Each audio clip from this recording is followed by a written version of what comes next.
12/31/11, and that's the 25 properties. Sorry, where you? I lost you. On the first page. Yep.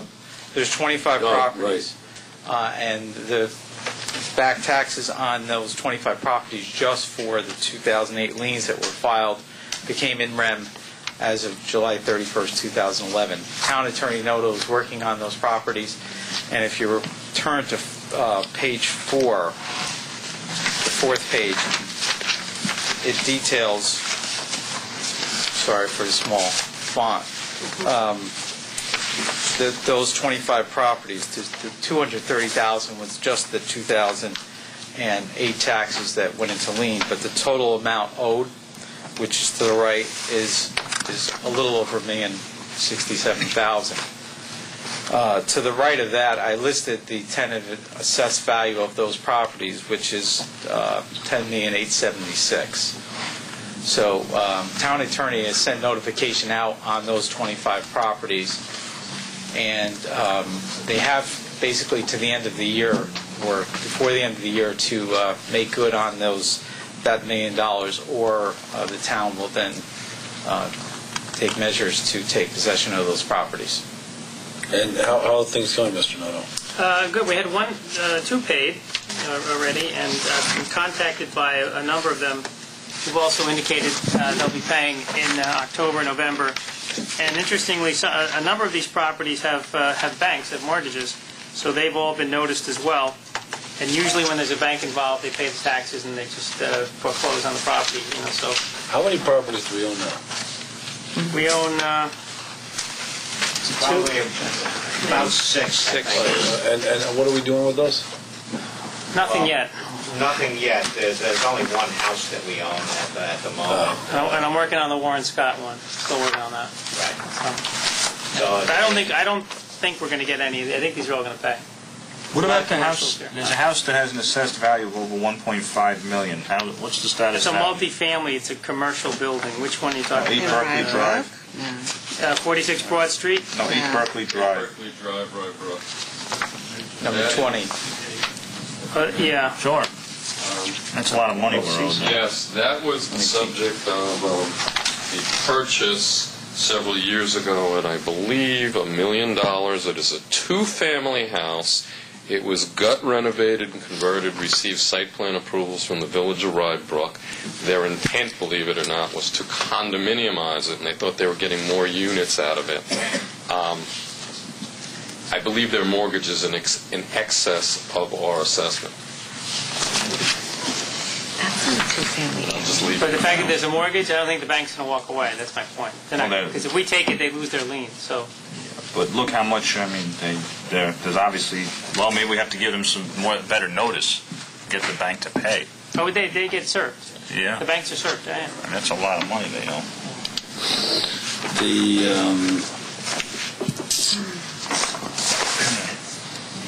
Well, this is great. This is really helpful, Mr. Byrnes. Wonderful. Honorable Mr. Mecca, do you have to understand this? I think we are showing a lot of progress on these situations, and it's unfortunate that people have to get themselves into this kind of a bind, but we do have a leeway. The town is pretty lenient with them. It's going till the end of the year to get cleaned up, so they still have a chance. That's why they call. They still have a chance to redeem if they can get some kind of funding or something.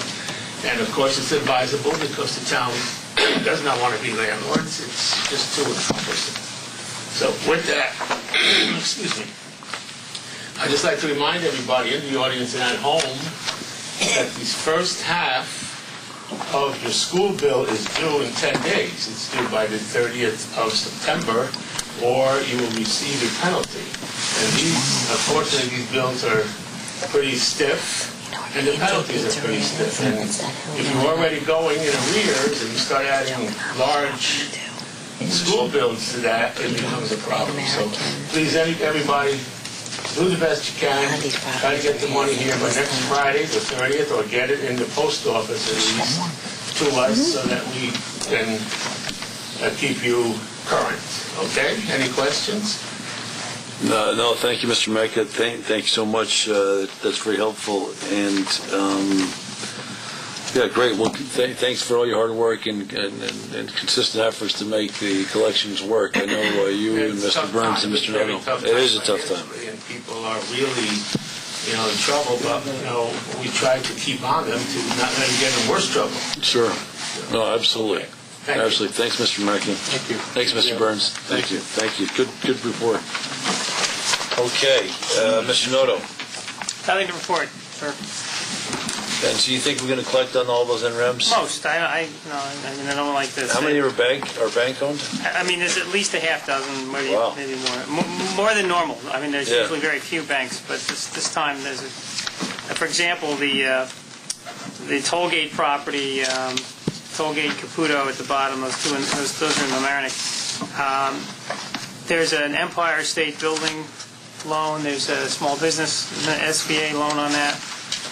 So there's a couple of loans on that one, and so I suspect those will get paid. They're not going to let us take the that.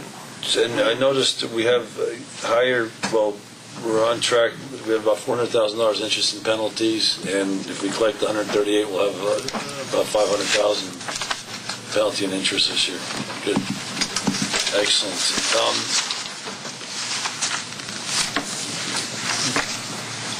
Beautiful. The house. So we own one house now. We have one house in Mamaroneck. And what are we doing with it? We're going to auction it off eventually. When we get a couple of houses, we're going to, when we get a couple of them, we're going to auction them off. We're looking We'll do it ourselves. Right. We're looking at cleaning up the 25 here, which we should have a very good handle on it by November, the end of November.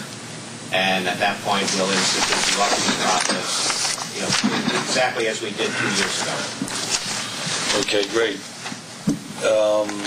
Mr. Nard, did you have anything else? No, that's it. Thank you for your presentation tonight. Mr. DeLeo?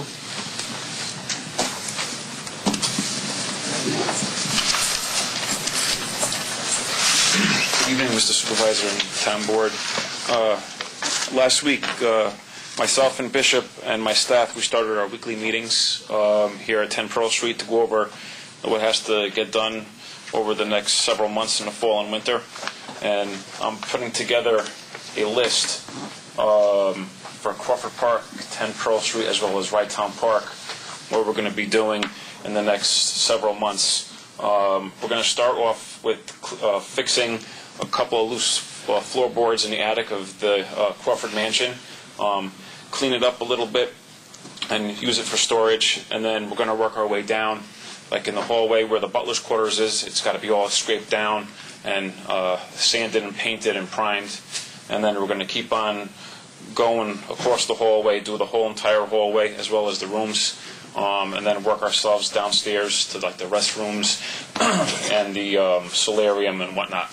And then move on to this building here, the restrooms here and the basement. So each week, Bishop and myself and Mike Iantorno are going to sit down and go over what we're going to put together. So that's going to be our list for the fall and winter. Wonderful. And you did a lot of work here last winter as well. Where do we stand with the Crawford Park, the spiral staircase that we did? Because it sounds like you're going to be improving the upstairs rooms. Yes. Yeah, we're going to have to time that fairly tightly. The architects have advised me that you should have plans for the next meeting. They're working on them now.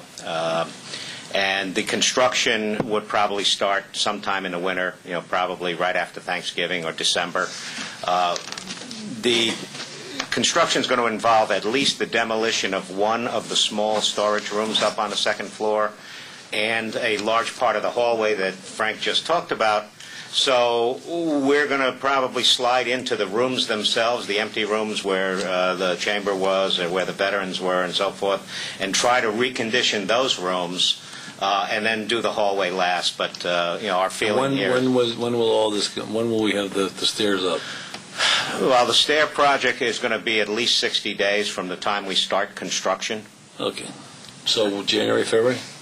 Yeah, February, I would say. Okay, and then the rooms should be... And we're hoping the rooms can be done at the same time. In other words, you can close the door and you don't have to worry about construction debris or dust or what have you. Beautiful. So we're hoping the rooms will be ready at the same time that the stairs are ready. We can have a grand unveiling, a ribbon cutting. Wonderful. Model American community rooms. Absolutely. I think they're nice size, they're excellent capacity, they're wonderfully outfitted. Yeah. They're perfect for meeting groups, 20, 30 people. Great. They're ideal for that. Beautiful. Thanks so much. One question, Bishop and Frank. On the Crawford Park, those repairs, are they being done in conjunction with the repairs that have been deemed necessary by Easton Architects? Basically, I don't know about at least the Easton Architects, but Bishop can inform me with that, but what we're doing is just like the basic cosmetic, the patching up of the walls and painting. Yeah, the fire safety issues that were brought up, for example, are going to have to be done by outside contractors. That, for like all of the fire safety lights, all of the alarms and either smoke detectors or what have you, those are all going to have to be done by outside contractors. Our staff is not ready for that. But painting, cleaning, repairing, that's what our staff can do, and that's what we intend to do. Beautiful. Okay. Thanks very much. Thank you. Okay, Mr. Arcaro.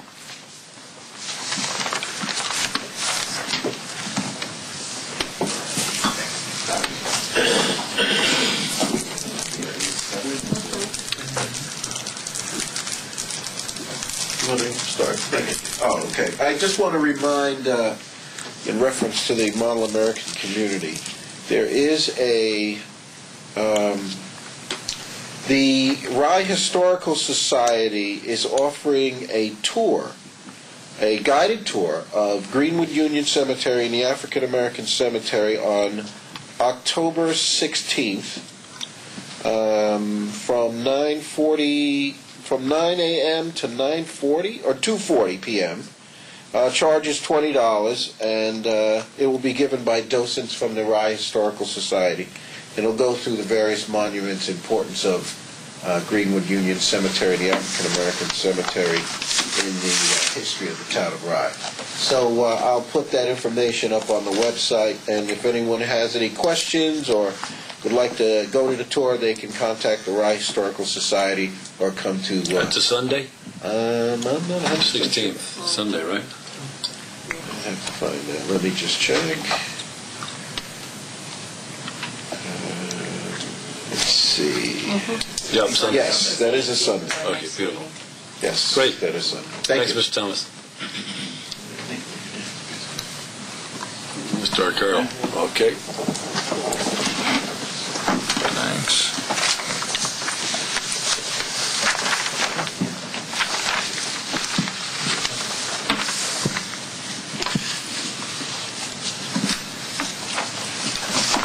Mr. Supervisor, members of the Council, just wanted to give a brief update on the Model American Community Project.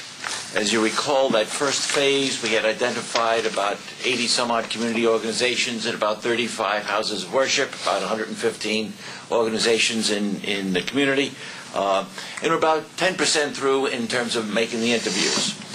As you recall, the idea of the Model American Community Project in this phase was to recognize the wonderful assets in the community, see how we could build on those assets, see what those assets thought about the future of the community, and how they might work together to help achieve that, and how we might help from the town. So that's what this first phase of the project is. I would imagine someplace towards maybe after the holidays, maybe the early part of next year, probably helpful to bring the groups together.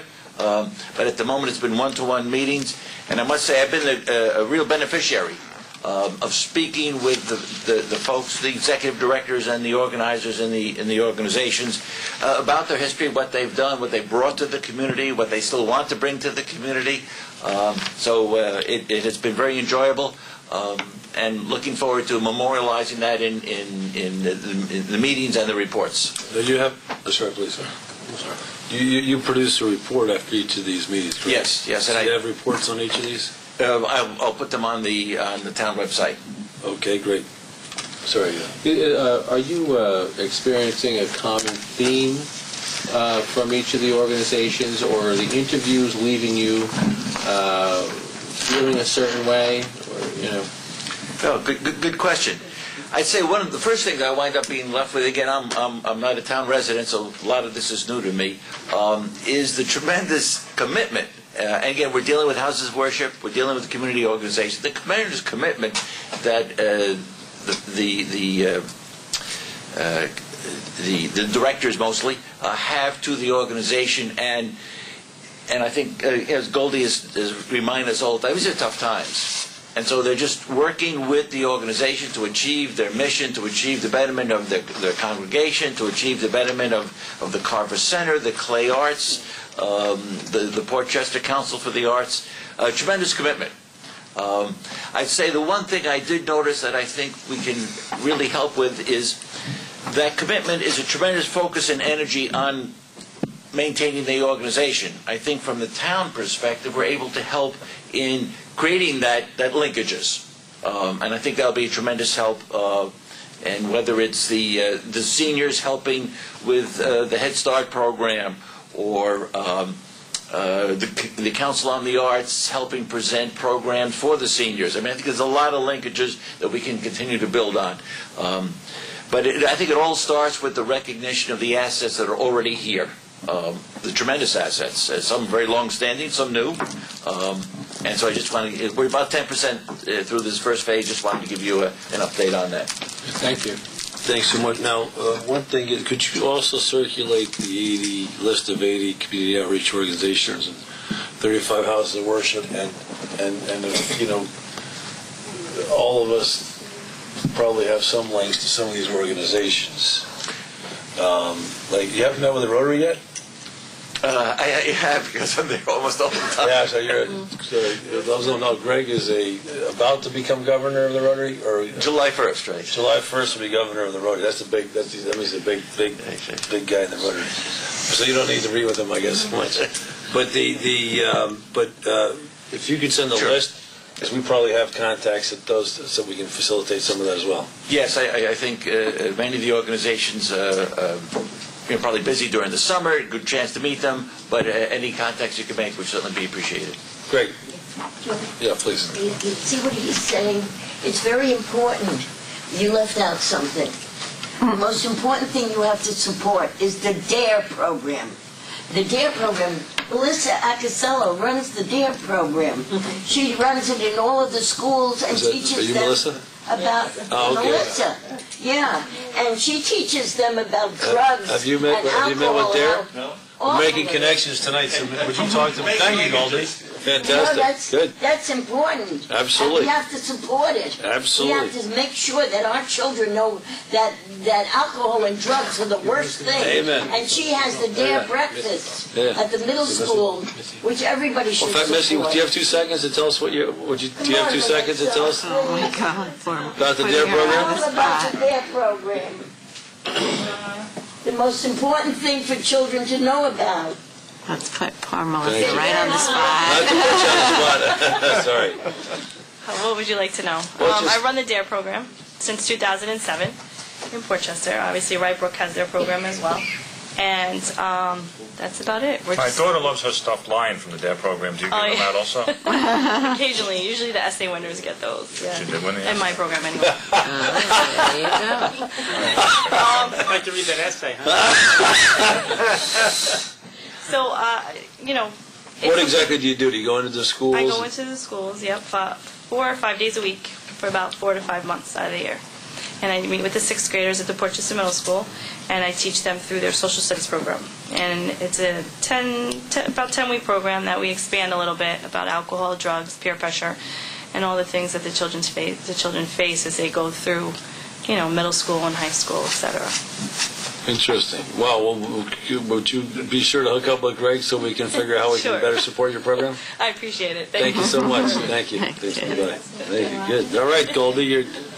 You got 2 big contributions tonight. We got Rye Town, Oakland Beach. You got on there because Dave Thomas, and now we got you're making connections for the All-American community. Thank you. Okay, comments from councilpersons. Mr. Gelfarb?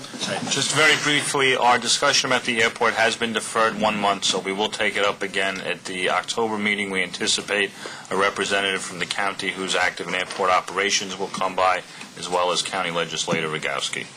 That's it. Thank you. Councilwoman Mendocino?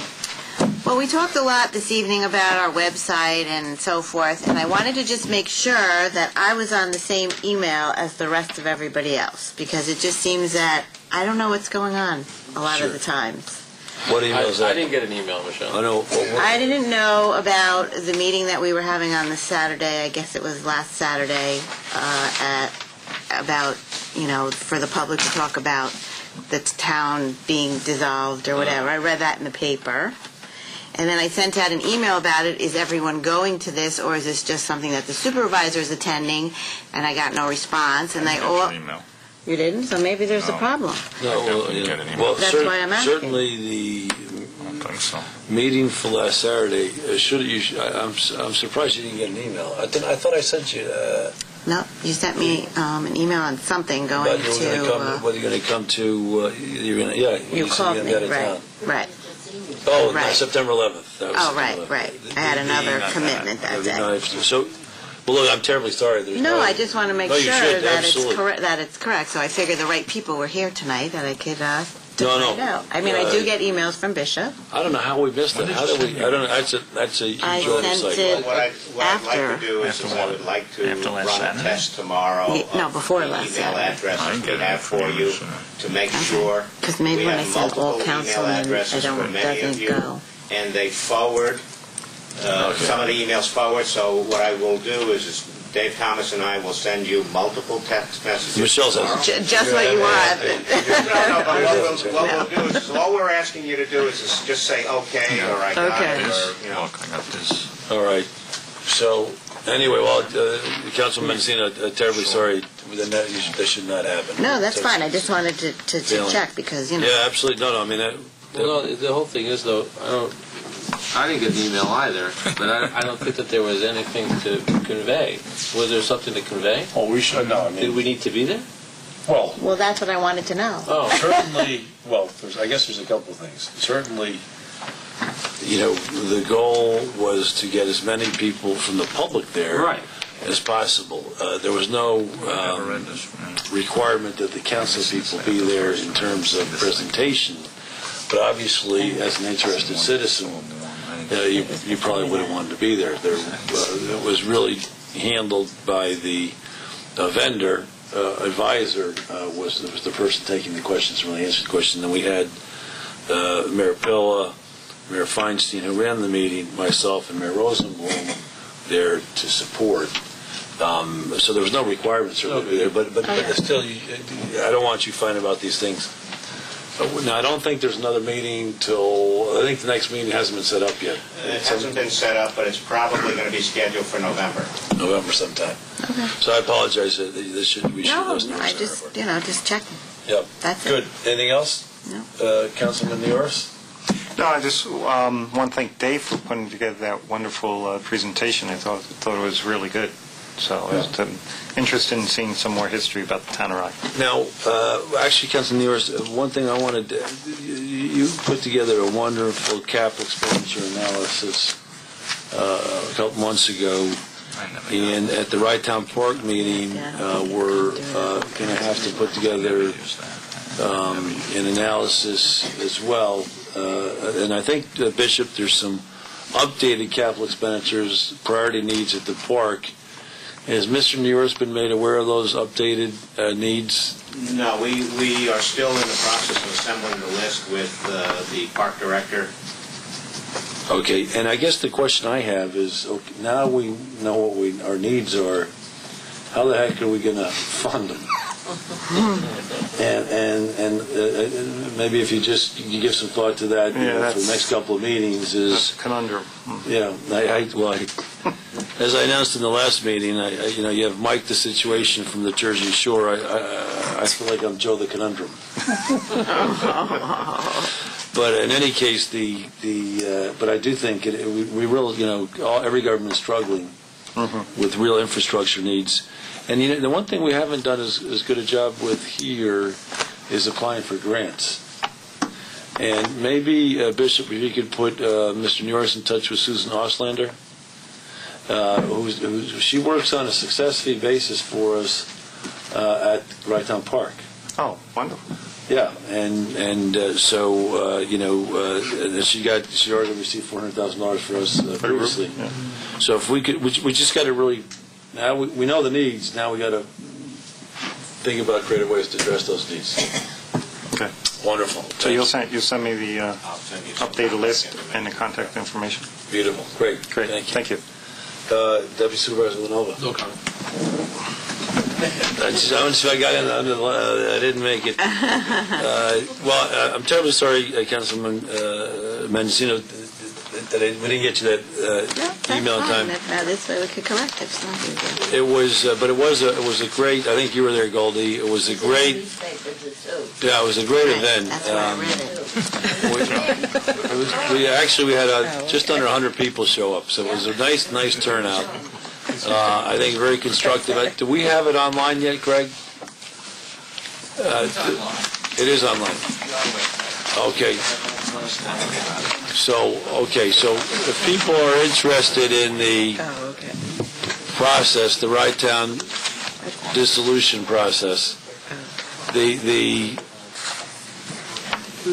website, Greg, is CGR, www.cgr/ or backslash Rytown. Or I'm sure if you just Google Rytown dissolution.